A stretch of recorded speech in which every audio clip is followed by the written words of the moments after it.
All right, looks like it is 11. So we'll go ahead and get started. All right. So welcome to our weekly virtual tour for the Timken Museum of Art. My name is Allison, and I'm going to kind of introduce our docent today. So today our tour is on artists and their mentors who inspired the painters in the Timken collection. And I was just chatting with our docent, Karen Helmerson, before this about how many there are. There are so many artists and mentor-mentee pairings in our collection. So we're excited to delve into those today.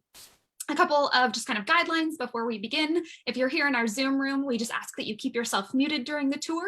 So you're already muted, so you can just keep it as is. If you have any questions or comments, though, we will have a Q&A session at the end. So we ask that you put any questions or comments in the chat box at the bottom of your screen. It's a little speech bubble. It says chat. Any questions or comments, and like I said, we'll get to those at the end. You can also ask them out loud at the end, so we'll have time for a conversation. If you're on Facebook, welcome to you as well. You can join our conversation by putting your questions and comments in the comment section below the video, and so we're monitoring that, and we'll bring you in at the end as well. So with that, I'm going to turn it over to our docent today, Karen, as I said, who will tell us a bit more about our artists and their mentors. Thank you so much, Allison. I'm a little sad today because Allison, our incredibly wonderful docent, will be embarking on a very wonderful experience, and that is to get her PhD in Ann Arbor, Michigan at the University of Michigan. So we say a fond adieu to Allison, but we welcome Samantha Cruz, who is also a graduate student in art history, who will be assisting the docents in the development of these programs. So we're just really blessed to have these two wonderful gals. Back to Allison for just a minute. She and I were talking about comparisons and how important comparisons are in art history. And then I started to think about it. I looked around the Timken and I realized that there were so many relationships that were student and mentor. We were very blessed to have that frequently seen in the galleries. So I began by looking at our Botrofio. And you must realize that art is a continuum. It isn't just, art is not created in a vacuum. It's almost always an expression of influence. Artists who study with artists, or artists who just have the opportunity to look at other painters' work or sculptors, as it were. And this pairing I will begin with, but I will discuss it a little further as we get to that part of the lecture.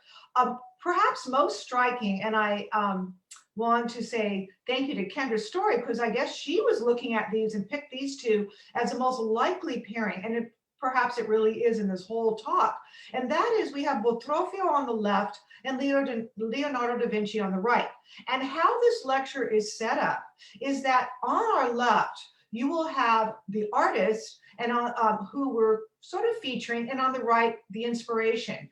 Now, in this case, it's probably, as I mentioned, one of the closest relationships, because for many years, we thought the painting on the left, the Botrofio, was actually done by Leonardo da Vinci. It is true that Botrofio spent about 5 years in the studio of Leonardo, but this is not a painting by, two paintings by Leonardo. It is actually Botrofio, the student, Leonardo, the master. In some cases, as we go through the images, you will see that sometimes it's more of just an influence. For example, we looked at Sobaldo, and we see that he actually did not study with Hieronymus Bosch, but he was very much influenced by the images of Hieronymus Bosch. Or the artists were present in the master's studio. So let's begin our talk with two brilliant works of art. And we are so blessed in the Timken to have a Patus Christus. Why are we so blessed? Well, he was one of the great Netherlandish painters of the Northern Renaissance. He did not create that many large-scale works. I was in Belgium a few years ago prior to COVID, and it's even rare to see images that are this size. This is a central panel of a triptych. Two wings of the triptych were lost during World War II, but we do have this magnificent central panel. And on the right, we have Jan van Eyck, who was the preeminent Netherlandish painter. Of course, Jan van Eyck was the inspiration to Patus Christus. Jan van Eyck did not have Christus in his studio. It was that Christus looked at the work of Jan van Eyck and was inspired, but they did not have a teacher-student relationship. But as we look at these two images, we can see differences and, of course, several similarities. You can see the difference is about a 30-year time span. And there's two things about these artists that I would like to point out before I talk individually about each one. Uh, Pages Christus is known for single point perspective. That is really his invention.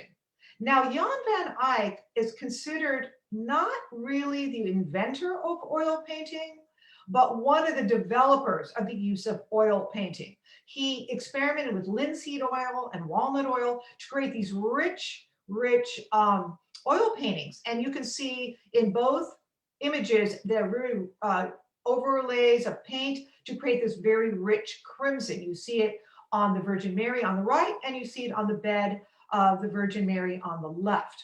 So as a comparison, let's look at the architecture. These are both enclosed spaces. Now, the one on the right is very Romanesque. How do we know? Look at the arches. That indicates a Romanesque loggia.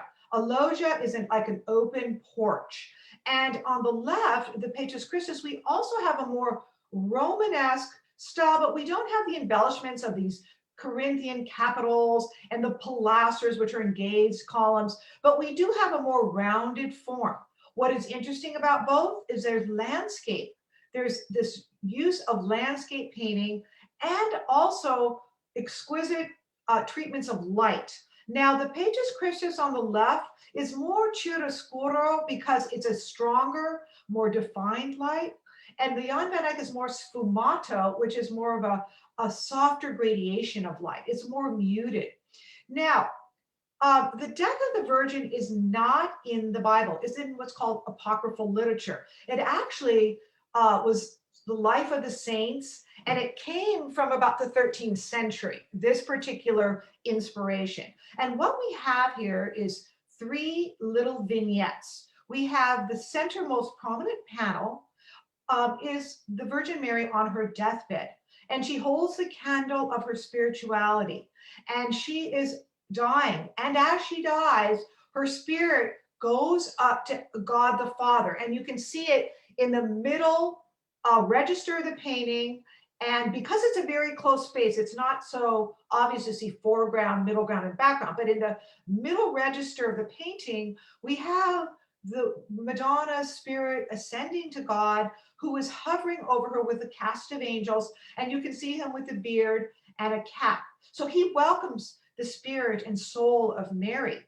Now, outside to the right, to the background of the painting, we have an angel who holds the girdle or belt of the Virgin Mary to indicate to St. Thomas, who is a doubting Thomas, a doubting prophet, that yes, Mary has died and her spirit has ascended to heaven.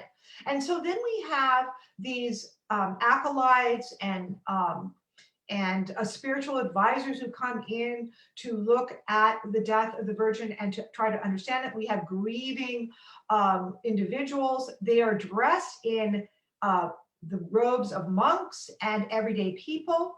What we also see is, as I mentioned, this exquisite landscape. You can see water in the distance, trees, because the Netherlandish painters were very interested in nature and light, and it was prominent in their painting. Also, look at the details on the floor, that exquisite tile pattern, the drapes. Her bed is a canopy bed of red crimson, and that is, of course, the color representing Mary. Now look at the Jan van Eyck, the Madonna of Chancellor Roland. I think this is one of the most beautiful paintings in early Netherlandish Renaissance. It is absolutely exquisite, and it's a votive painting. What I mean by that is Chancellor Roland was he was a chancellor of the region of Autun in Burgundy. So he's French, because you have to recall that France had a very strong influence on the Netherlandish region until the Habsburgs took over, the Spanish Habsburgs. So there's very French influence on this painting. We have them in a very crowded space. Madonna with a throne-like slap for the baby Jesus. He holds a cross in his hand, and he holds his other hand up to Chancellor Roland. Chancellor Roland holds a prayer book and in prayer.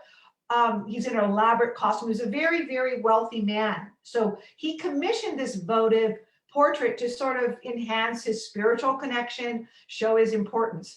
In fact, he was so successful that the original painting, underpainting, which has what is called pintamento, kind of a hint of what is underneath, there was actually a large purse that hung from his garb to show how wealthy he was. But I think Jan van Eyck thought, well, that wasn't too acceptable.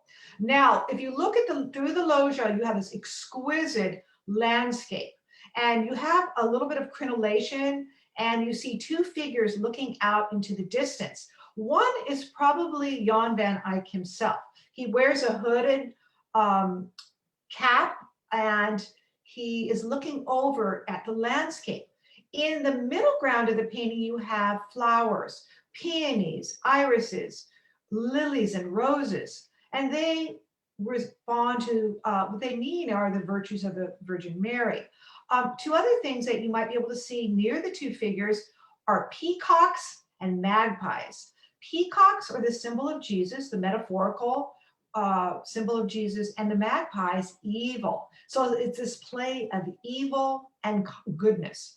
The landscape is a little bit Arcadian, meaning it's embellished. It is not exactly such a high landscape. You wouldn't have found that in the Low Countries. So this exquisite robed Madonna and this Chancellor of great wealth, he crowds a space. And what is kind of unique too, even though this is a single panel on wood, many times in altarpieces or religious paintings, the donor would be on the panel, not in the central painting. However, this is a little unique. But this is, look at the design. You can see the inspiration, although each artist is quite unique. Lastly, before we move on, I just want to point out that in some ways, the Jan van Eyck has a much more three-dimensional aspect to the figures.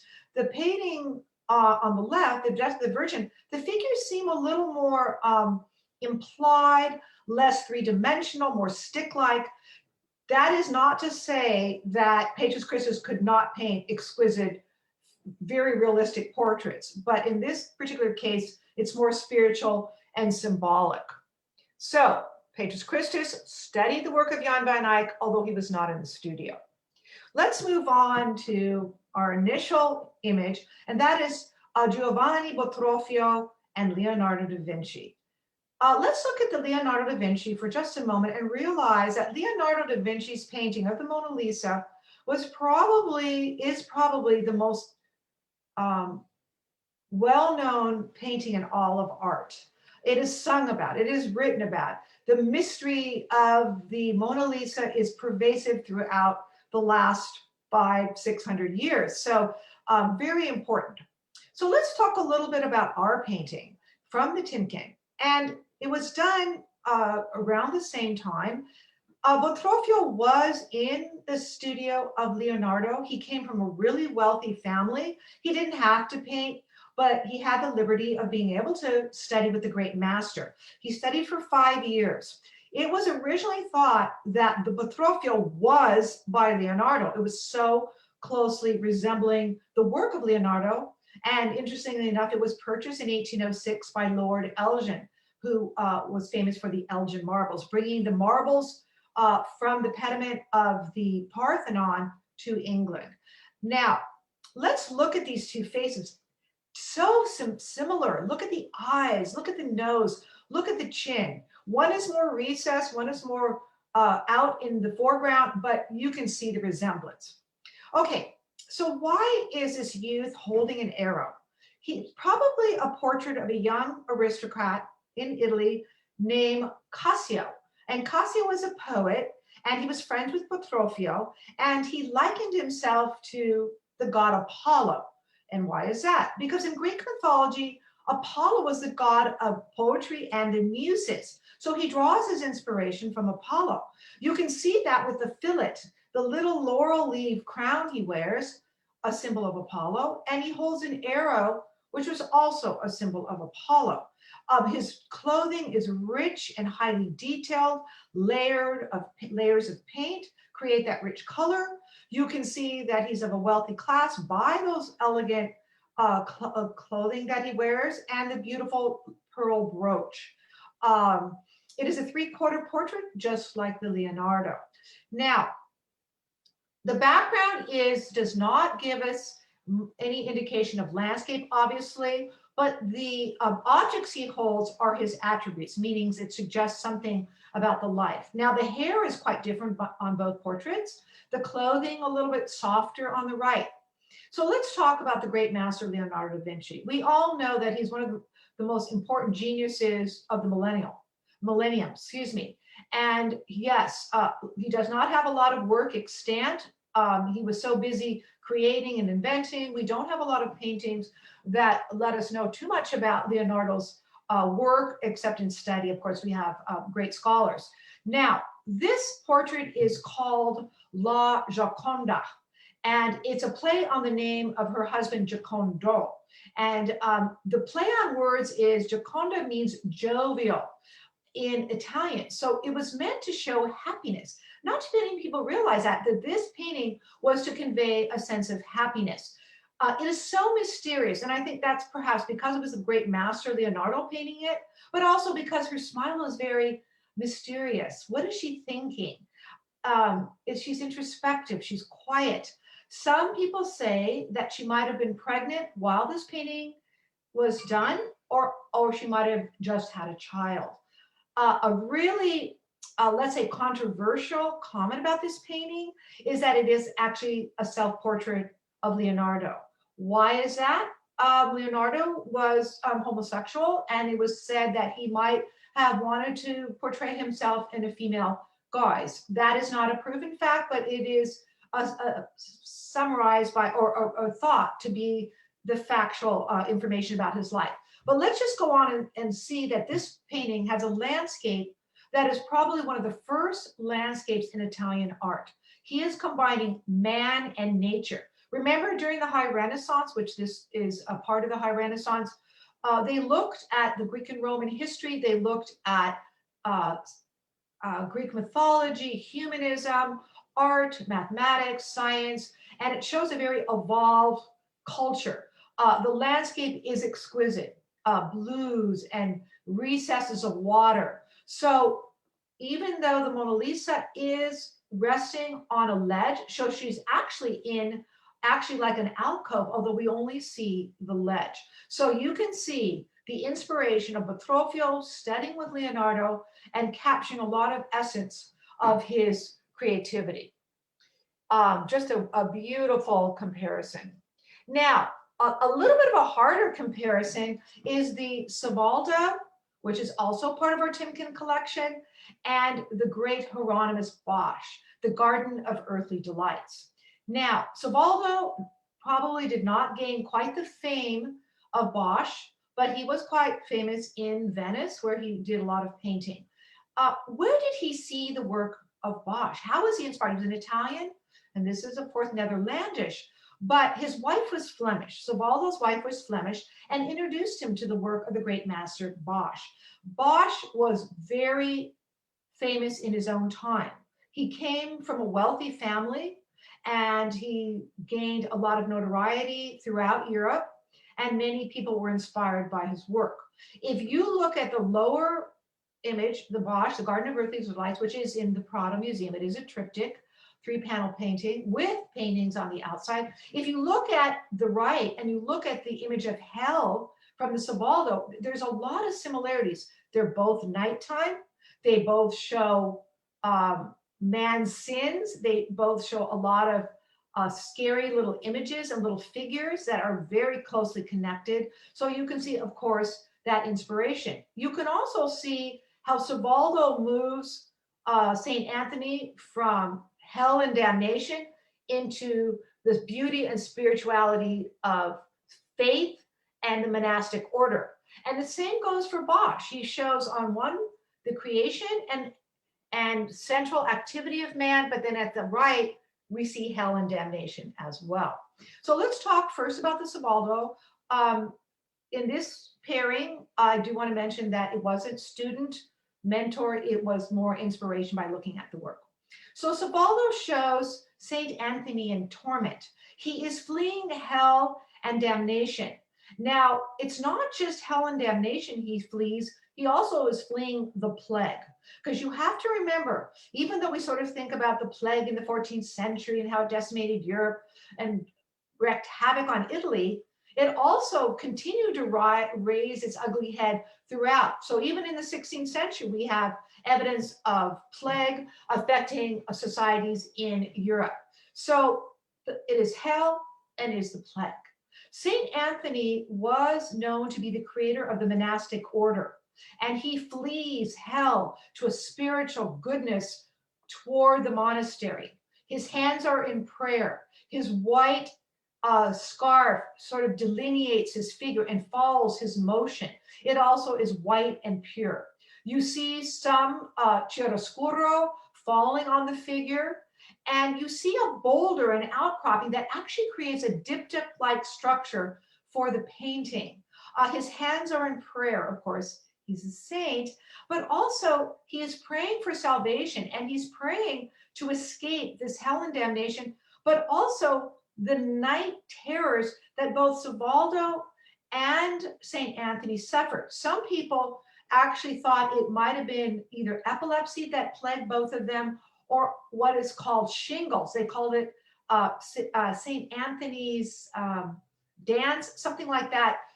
They actually named shingles after the suffering of St. Anthony. You see these little figures, and they're doing all kinds of disturbing things. In the center of the painting, on the right side of the rock outcropping, you see a ship.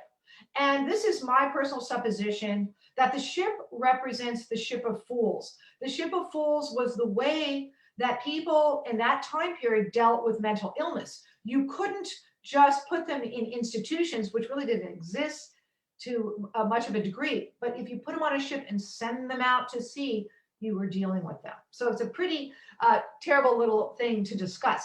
Now, because I spend so much time talking individually about paintings, I do want to kind of go into the Garden of Earthly Delights.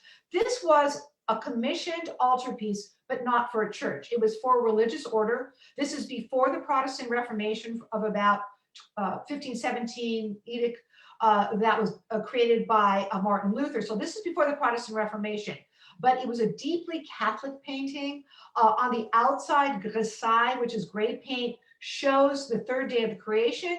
We open this magnificent altarpiece, and then we see several things happening. We see the Garden of Eden, and we have in the foreground God creating Eve on the right and Adam on the left, and we have his feet that touches God. And then we have this fanciful objects and landscape and creatures. And then in the central panel, we have sort of like the idea of sin. Not sin in terms of hell, but man cavorting. And if you look at the central panel, there's no children and there are no older people. It's all youth. And most of it does relate to the idea of sensuality and how one has to be very careful because romance and sensuality is very fleeting. We have several figures who are trying to inspire the fact that we need to show restraint in our romantic endeavors. How do we know that? Well, we see lots of fruit, which relate to sensuality. We see these biomorphic orbs that are floating around. We see people in all manner of activity. But on the right, Bosch is pointing out that we have to be careful of a sinful nature. So we want to go from goodness, from away from sin to goodness. The right-hand panel is just absolutely amazing. And if you look very closely, you can actually see that Savaldo copied some of these figures. What is Bosch referencing on the right? 7 deadly sins, gluttony, avarice, greed. And he shows these amazing things, like he shows a rabbit, a hare, instead of being hunted, it shows the rabbit hunting a man. It shows a man who eats and drinks too much, vomiting into a pool. We have a greedy miser, excuse this inappropriate comment, but defecating on a throne and money comes out. So he is commenting on the deadly sins of man. One last comment I want to make, though, in the center of the panel on the right, remember it's a triptych, it folds, there is a quotation that is actually a portrait of Bosch himself. And he's in this egg-like structure you can see in the central panel. So it is very obvious if you look at the panel of hell on the right and the panel of hell on the right of the Savaldo, that it is a direct correlation and inspiration. One last comment I want to make on this pairing is that we also have a page of Bruegel the Elder and the parable of the sower. And I want to make sure you understand that Bosch influenced so many people. And Peter Bruegel was a contemporary of Bosch, and he was very much influenced by Bosch. But the pairing is not as striking, and so I do want to show you this. Although both of them did comment on allegory and stories from creation.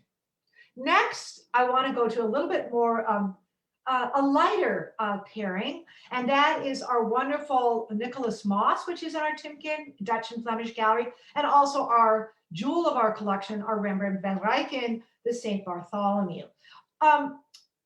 Rembrandt had a major school in Amsterdam, and he came originally from Leiden and in what is today Holland. Now, at the time of this painting, we had the Reformation, the development of Protestant sects in Europe, and we had the bifurcation of Holland and Belgium. Before 1607, 1609, we had one territory, and it was controlled at first by the French and then the Habsburgs. And the Dutch, who became Protestant, they did not want to be under the rule of the Spanish kings, and they wanted to be a Protestant nation. So these are Protestant portraits. And it was, however, Nicholas Moss, not only was he prized pupil of Rembrandt, but he also studied the work of our next pairing, and that would be of Peter Paul Rubens, who was Catholic Flemish. So there's a little bit of both in this painting.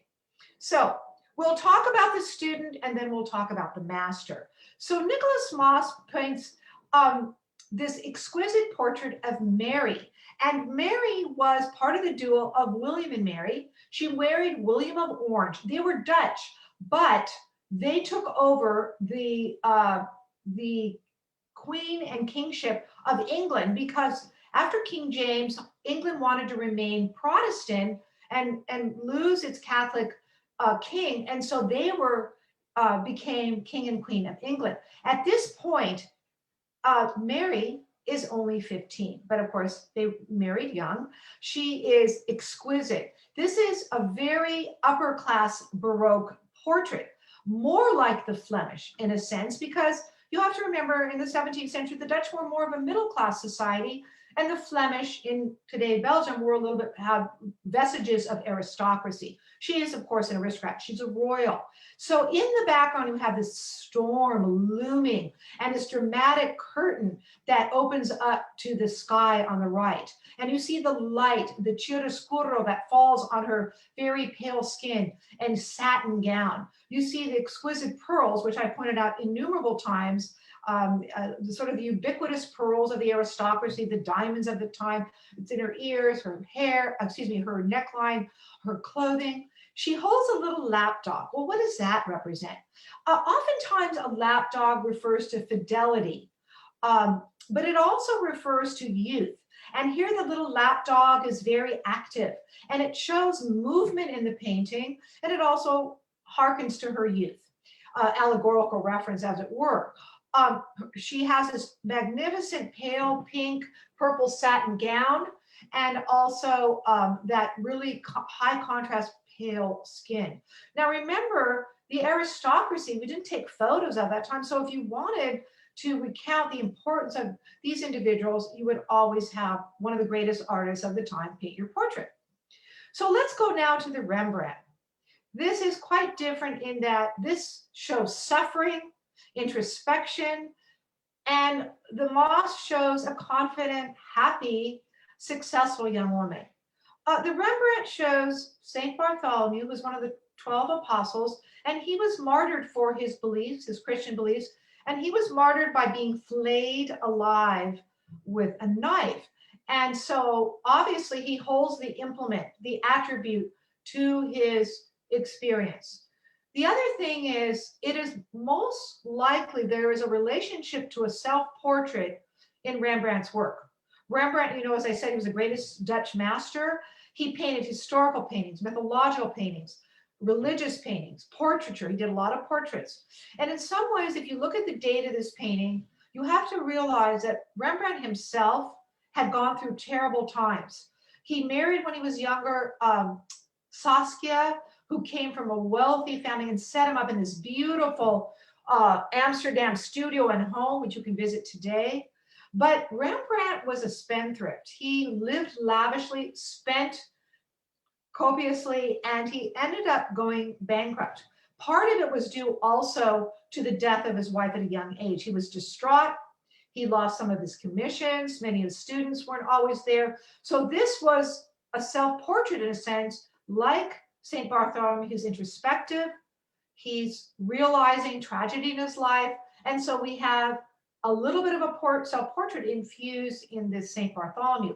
Stylistically, there are some remarkable characteristics. The very painterly brushstrokes of the gown of St. Bartholomew is very painterly and gestural. You don't see it as much in the mosque except in the background. Her face and clothing is more detailed. The Rembrandt is more gestural, and it hints at a completed version.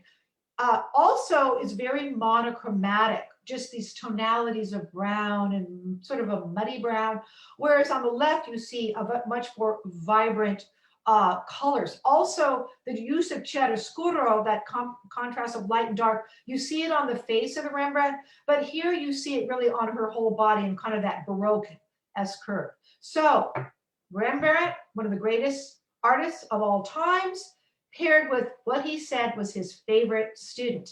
Now we're going to look at one of Rembrandt's sort of contemporaries, a little age difference, a little bit, but Peter Paul Rubens. Now, we are also blessed to have this magnificent Rubens and also Rubens' greatest student, and that is Anthony van Dyck. As I mentioned earlier, it is so remarkable as you walk through the Timken, and you will again, when it will be reopened in greater and most beautiful capacity, to have them side by side. And you can see the similarities and differences. Peter Paul Rubens, like Rembrandt, was the star of his region. He was the star of what would be today Belgium. Holland on the north, Belgium on the south. And Belgium was under the Spanish Habsburgs, and it was a Catholic nation. Rubens, when he was young, studied with a countess. When he was about 13, he studied with a countess, and she taught him manners and decorum, and he began to study languages. And he was so gifted as an artist and a diplomat that he actually did diplomatic work for the court of Spain and Italy. He painted the Medicis.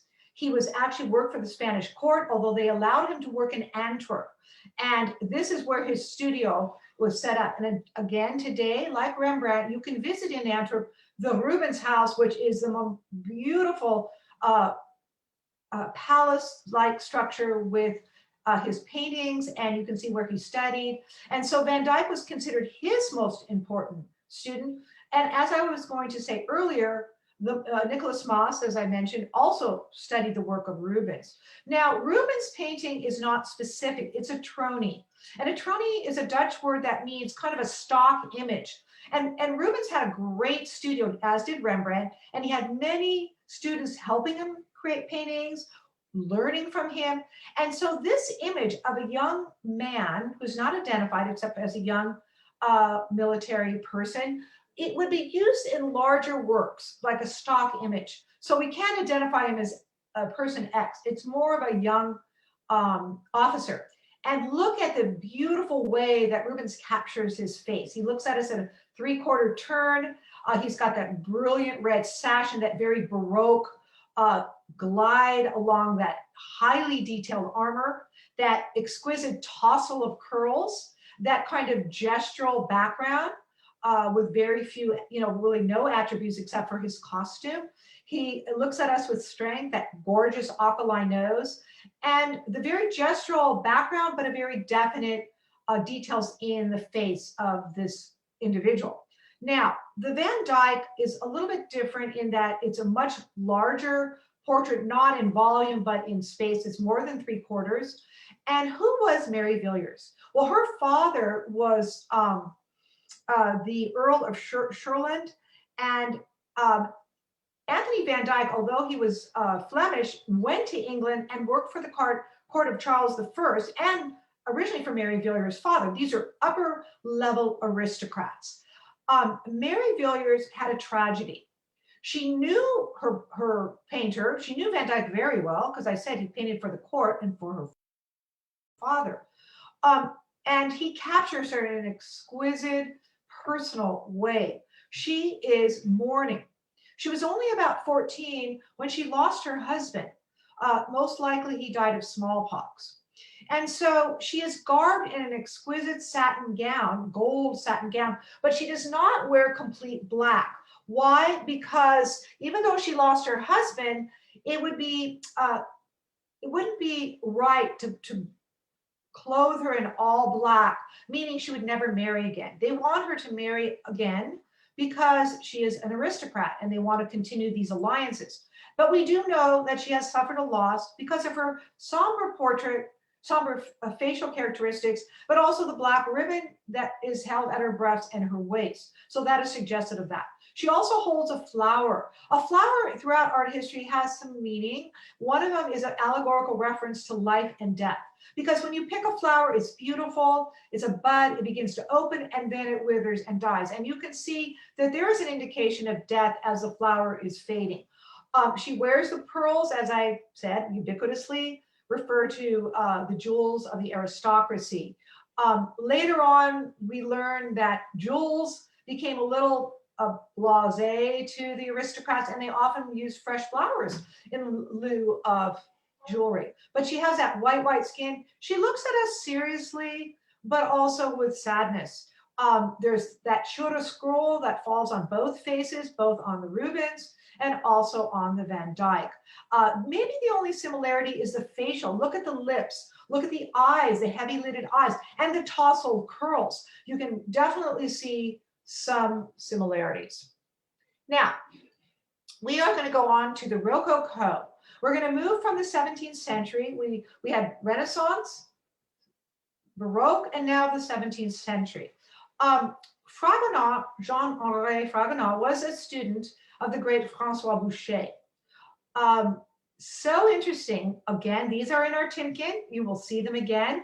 And the irony is the Boucher is our largest painting in all the museum. And on the left, the Fragonard is one of our smallest. So it's kind of interesting to see. But they both show the aristocracy at play. Now, the Boucher, who was the teacher of Fragonard, Fragonard also studied with Chardin. And then when he got a little better, he went to Boucher's studio again. So he started with Boucher. And then Boucher was like, you're good. You're pretty good, but I think you need a little tweaking. So I want you to go study with Chardin, another great 18th century painter, but you're going to come back to me. And he did. So let's talk a little bit about how they both show the ancien regime, the aristocrats, the old guard. Both artists painted for the court of Louis XV. Boucher was the darling of Madame Pompadour, the mistress to Francois Boucher. And toward the end of his reign, Fragonard also painted. This is not too long before the French Revolution, so we can see that eventually this aristocratic life was not tolerated by the French citizens. Okay, so both of them are the aristocrats at play. They're both in gardens, and they both have really interesting palettes. Now, it is said that the Rococo, instead of having those deep, rich colors of the Baroque, were more candy box. The Rococo was more fanciful. Instead of painting straight mythological, religious portraiture, this is more documenting the lives of the aristocracy. And so the colors, the subject matter is a little more frivolous. I think I want to start with just what's happening in The Lovers in the Park, the master's work. We have 3 figures, and they're dressed in some costumes. You see a gentleman putting flowers in the hair of his girlfriend, as it were, but he's looking to the shepherdess. She's not a true shepherdess. She's actually more like an aristocrat dressed in the garb of a shepherdess, because the aristocrats got to spend a lot of time indulging themselves, and they were just dressing in costume and having some interesting activity. If you see the putti to the right in the middle ground, they kind of mirror the figures on to the right of the man and his girlfriend. To the left, you see a little dovecote where doves would be stored, and you see a little pathway where the young shepherdess walks. Ironically enough, the pathway leads to nowhere. If the young man were to be looked at carefully, you see his legs are a little truncated. If you looked at carefully at the young woman, if she stood, her height would be about 7 feet tall. And you might say, well, did Boucher not know how to create perspective and so forth? Absolutely not. This is a grand painting. It's huge. And it was meant to hang in probably an opera house or a theater, so those little elements would not be shown. Also, this would be one of the four seasons of time. So this also relates to the seasons. So the colors are rich. We have chiaroscuro falling on the bodice of the young woman. We have this gorgeous sky, a Watteau-like sky. And then on the left, we see the small fragonard. I do want to point out that there's a gorgeous tree in the upper register of the right-hand side. And a few years ago, the Timken did something very unique and wonderful. They had a famous contemporary artist, Ramon de Salvo, who's a professor at UCSD and one of the greatest artists living, or most important artists living in San Diego. And he set up this whole tree as a juxtaposition of contemporary tree with this beautiful fragonard. So it was a lovely juxtaposition that you could see if you walked into the galleries of the Timken. So these children, young youth, are playing a game, blind man's bluff, and they're tying a little, like a little kerchief around the eye so they don't see. And this game is really popular. You see, as I say, those candy box colors, the very romanticized, pale landscape, the beautiful trees, the clouds, and the sculpture. Now, I think the sculpture, and I could be wrong, but it is Zeus, perhaps, and he is looking over the frolicking of these young people. And you have to remember, in Greek mythology and Roman mythology, Zeus often came down to cavort with humans. So it might be referenced, but they're at play, they're signaling each other, they're poking at each other, they have that pink parasol. So again, both show aristocrats at play by master and student. Now, a couple more comparisons, and this is our very own Thomas Birch and also our Vernet. We have both of these in the Timken, one in our French gallery and then one in our American gallery. Thomas Birch was the quintessential, probably the first really famous marine painter in American art history. And he was part of the movement called the Hudson River Painters, although instead of painting the Hudson River Valley, as we talked about last week in my Wednesday lecture, he was a marine painter. And he was influenced very much by Vernet and also the work of J.M.W. Turner, who was a British seascape painter. Birch became famous for painting the War of 1812 and then successive paintings of ships. He does incorporate aspects of the Hudson River Painters with the waves as they crash against the boat. The boat is about to capsize, and we have lifeboats coming to the rescue on both sides. We have these exquisite Dutch-like clouds. He was very influenced also by the Dutch, and these crashing waves and the torn sail.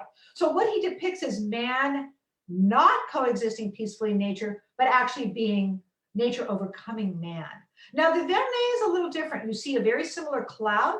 We see the riggings of the ship. This is a warship, and a warship with a Dutch flag. As you can see, it's hanging from the right. And so it was commissioned perhaps by a Dutch patron.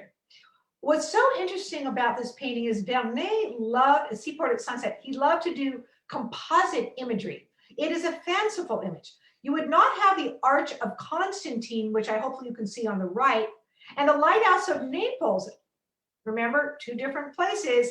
And then you have these Mediterranean lateen sailboats in the foreground of the painting. So you have Dutch warships, Naples lighthouse, and then of course these Mediterranean style boats and the Arch of Constantine. So he composites them together. You also see a lot of activity on the shore.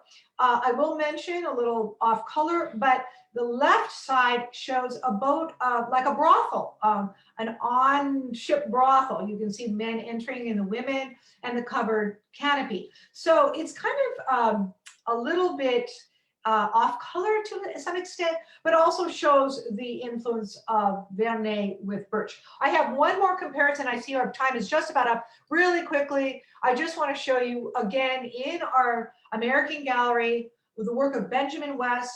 They were contemporaries, but West really was more of an influence on Copley than vice versa. So we have the magnificent Mrs. Thomas Gage, whose husband, this is colonial. Mrs. Thomas Gage was married. She was Margaret Kimball. She was a society woman from New York who married Thomas Gage, who was head of all the military activity with the British soldiers in colonial America. Right after this painting was done, the war begins to start building up. They flee to England.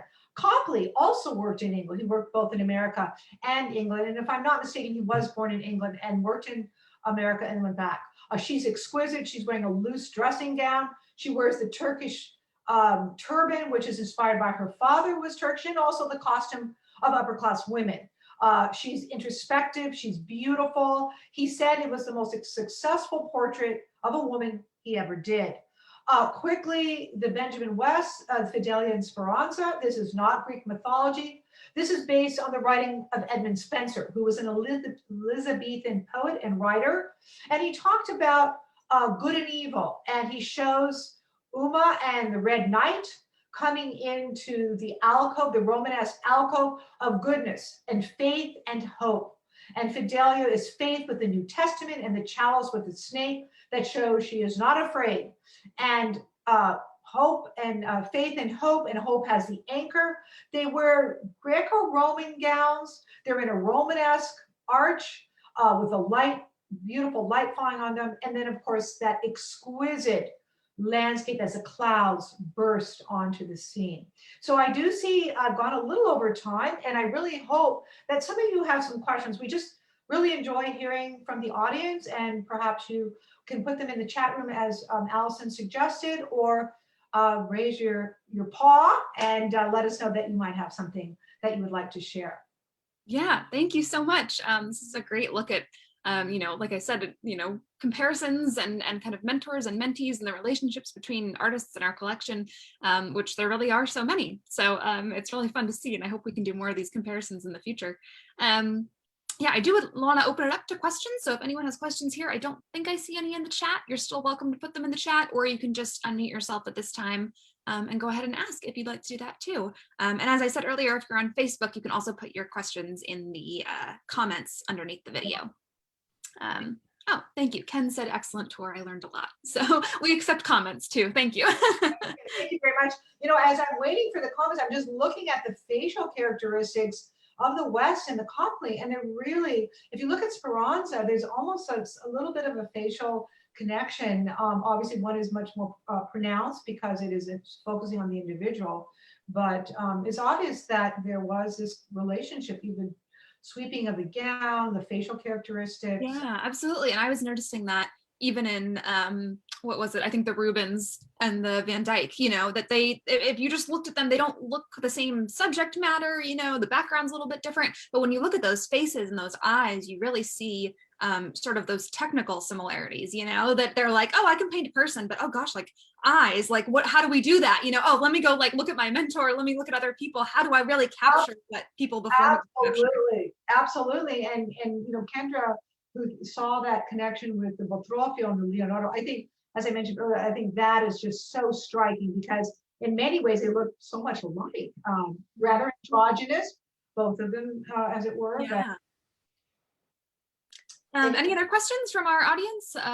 Like I said, you can unmute yourself if you'd like. Maybe this gave you some time to think.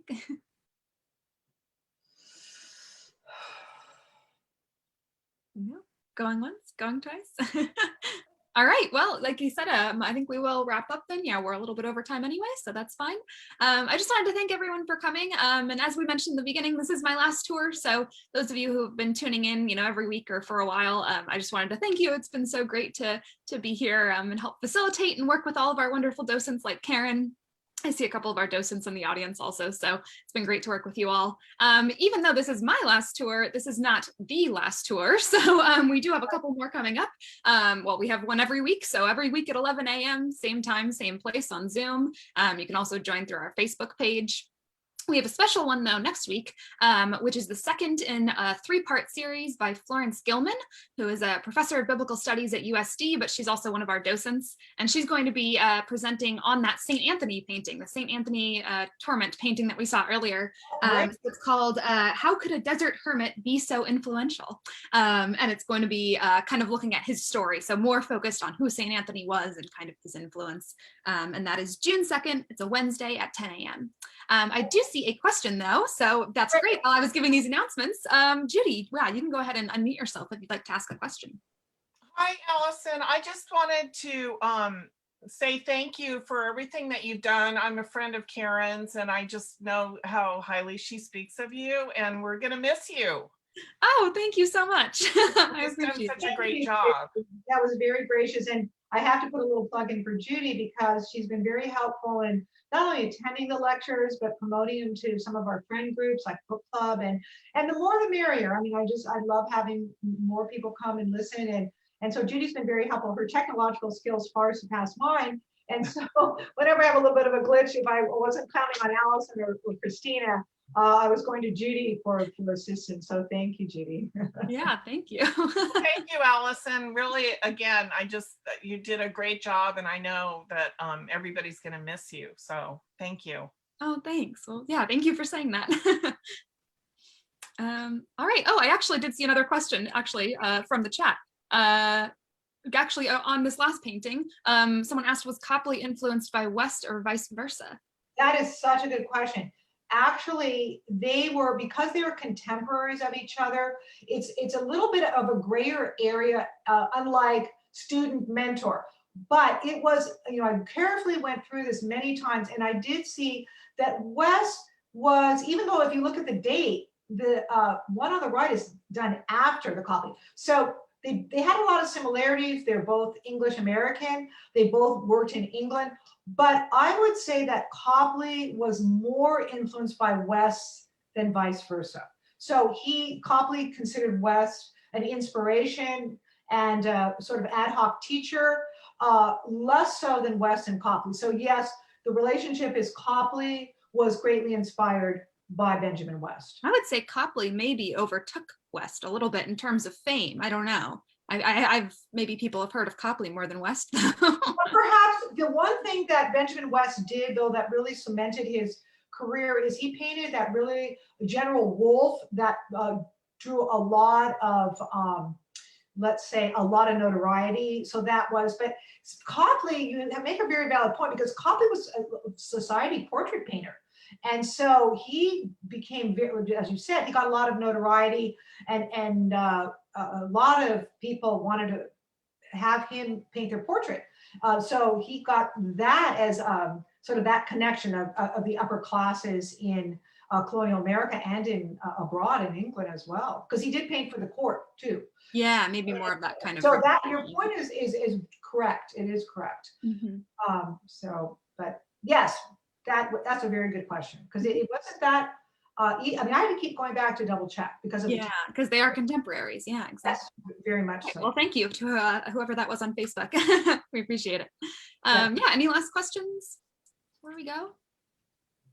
I know, yeah, sometimes it takes people, a second to think about it. So, all right, well, I think that'll do it then. Thank you all so much, like I said, and we do hope to see you next week. I will not be here, but we hope to see you next week at both of those. So Wednesday at 10 a.m. and then Thursday at 11 a.m. So thank you so much. Have a great week. Bye, Allison. Bye.